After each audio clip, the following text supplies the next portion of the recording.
Good morning, happy Tuesday. We are back to continue lesson 11 for today, exercising charity.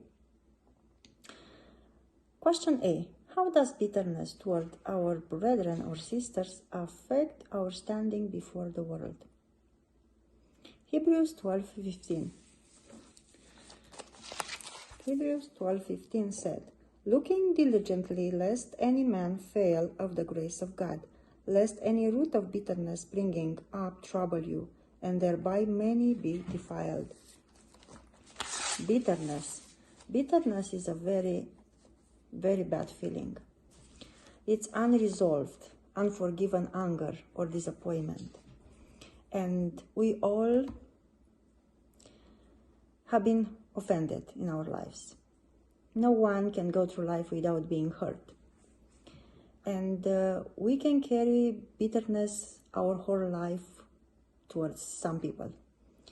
But this bitterness does not affect only me or you, affects everyone around us.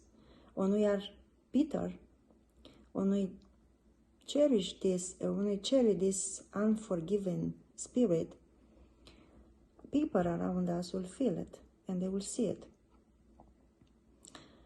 Jesus gave us the commandment to love one another as he loved us. But if we don't have the spirit of forgiveness, then the love of God cannot be in our heart. Because light and darkness, they cannot be together. If you turn on the light, then the darkness disappears. The same is with the love of God. When we have the love of God in our heart, we cannot have bitterness towards people.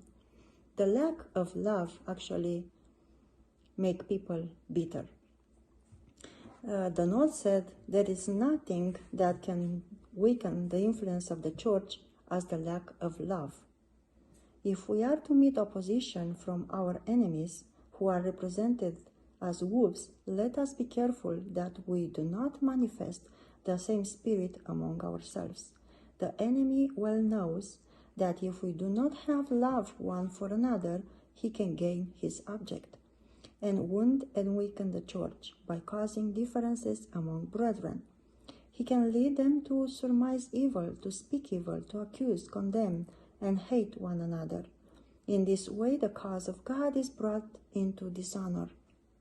The name of Christ is reproached, and untold harm is done to the soul of man.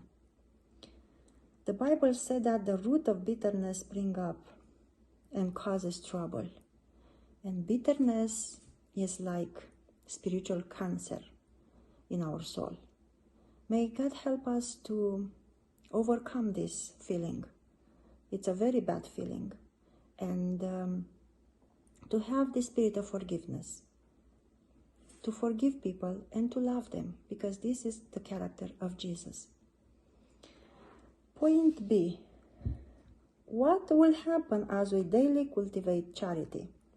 Again, charity. What is charity? It's an act of generosity, help, and love. And what will happen when we daily cultivate this? We will be more like Jesus. We will represent him every day. And we will be loyal, we will believe the best of others, and we will be kind to them. We have some Bible verses in Matthew 12:35.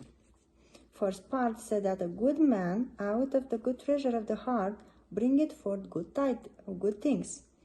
And Colossians 3:12-15 said, "Put on therefore as the elect of God, holy and beloved, bowels of mercies, kindness, humbleness of mind, meekness, long-suffering, forbearing one another and forgiving one another.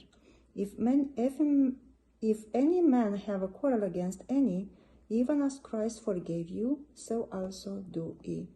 And above all things, put on charity, which is the bond of perfectness.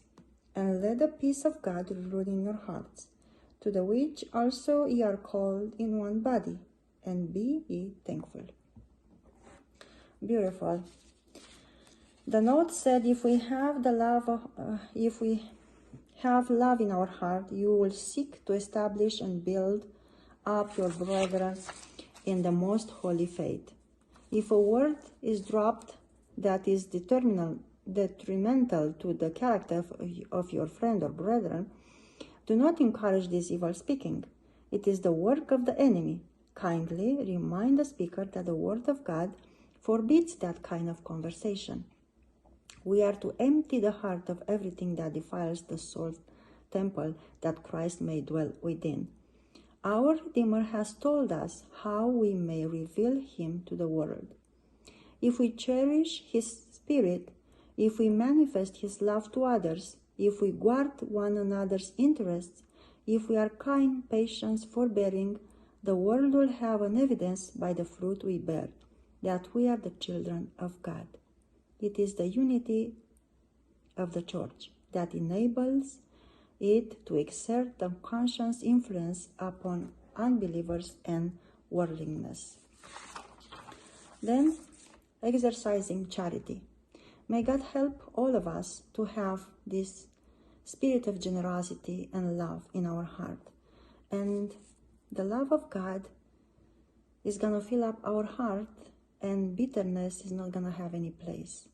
And we will be a light on this world, because when we love each other, then we show that we are followers of Jesus.